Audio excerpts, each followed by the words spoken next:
I definitely went Friday after work. I was so curious about the new stuff that's said. Good. And how brand presentation changed the placement. I really think it was easier to find. Good. I'm glad you got out there.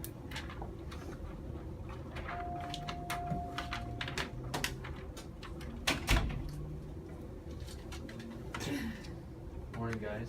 Hi. So business was a little tough last week. Down 20 to the plan. So I thought maybe we talk first about toughest areas of the business. Start with outerwear. Yeah, we can start with outerwear, which we dropped our first shot of newness last week. I heard you guys talking when you came in. Tough week overall, slow start.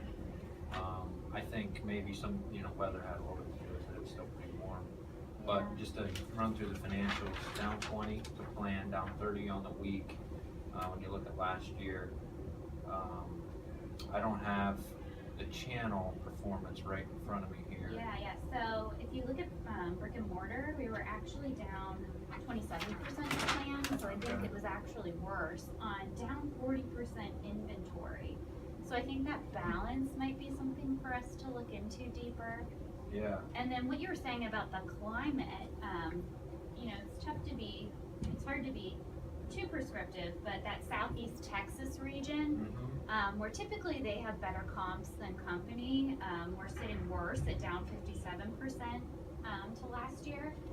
So I'm wondering if there's some pockets in there that were affected by the weather that happened. Okay. Overall, their comp would indicate something happened, but we can definitely look into that further. Yeah, I'll go back and look at the impacted weather thing that comes out for the 130 just to try. That's a great idea. I can bring something back to you for the 130 on estimated weather impact for outerwear specifically. Great.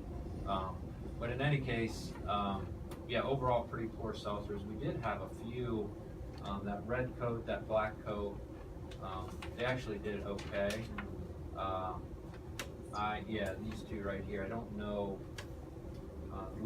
we still own units in the DC here? Let me check. I think, actually for the black coat, we actually had a really great sell-through on e-com, not necessarily brick and mortar. Okay.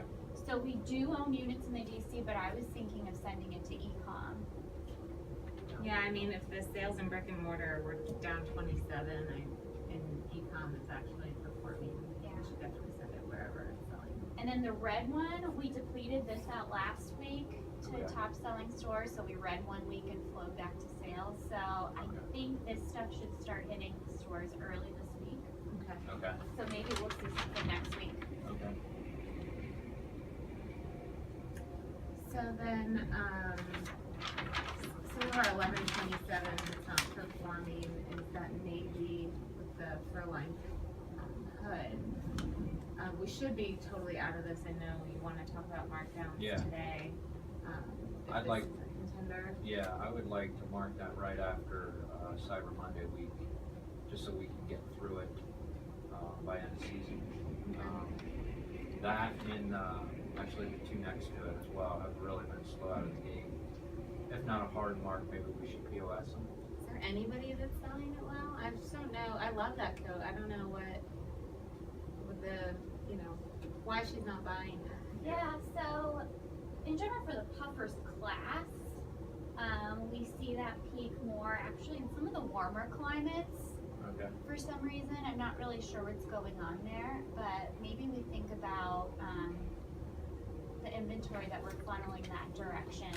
We actually do still have units in the DC, so if we're going to mark it down, we should deplete at the very earliest, right now. But you're recommending that we not do that and just distort the inventory to hot stores? I'll take a deeper look, but your hot stores are actually outperforming in the puffers class. Okay. So what I'm seeing is not only is their comp better than the department, so if the department were down, close to 30%, for some reason, like our southern, like our Florida regions are closer to flat. Okay.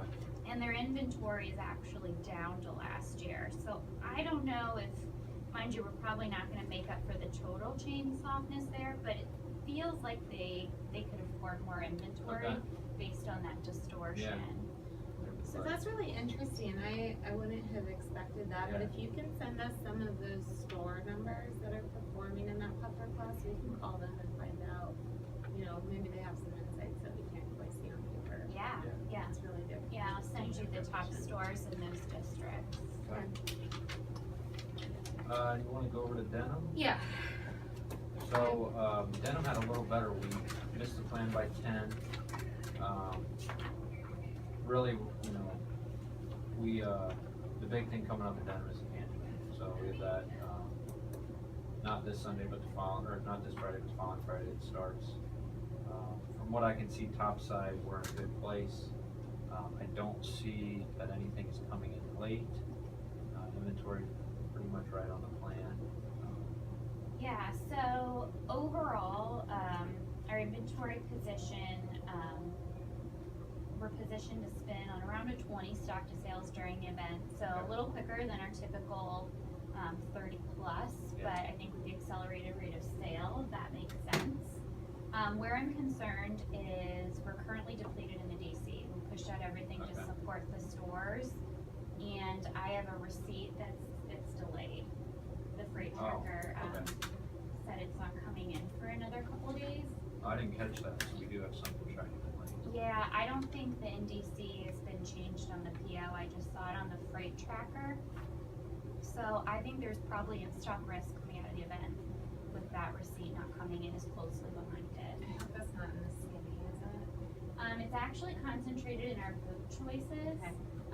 So ironically, those boot choices, while they don't perform well during the pan events, they do perform, you know, in general. So I think that's where we'll want to be extra sensitive Yeah. to what's happening. Okay. Okay, Yeah, so good. from a plan perspective, it looks like we're building appropriately into the event and you're inventoried appropriately.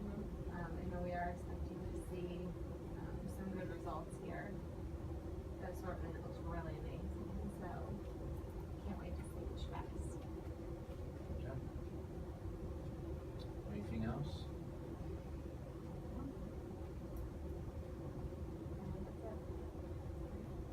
Great meeting, guys.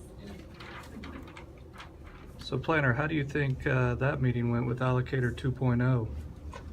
Wow. She must have started reporting to Joe or something. Gotten a lot of coaching over the last week. Amazing performance.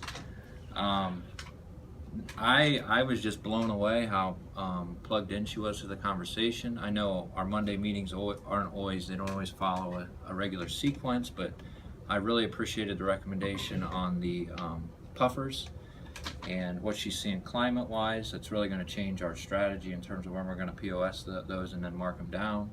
I think it's exactly the kind of information I'm not looking at as a planner. I'm looking more topside, and I'm really appreciate the allocator's ability to bring those climate channel insights to the table. I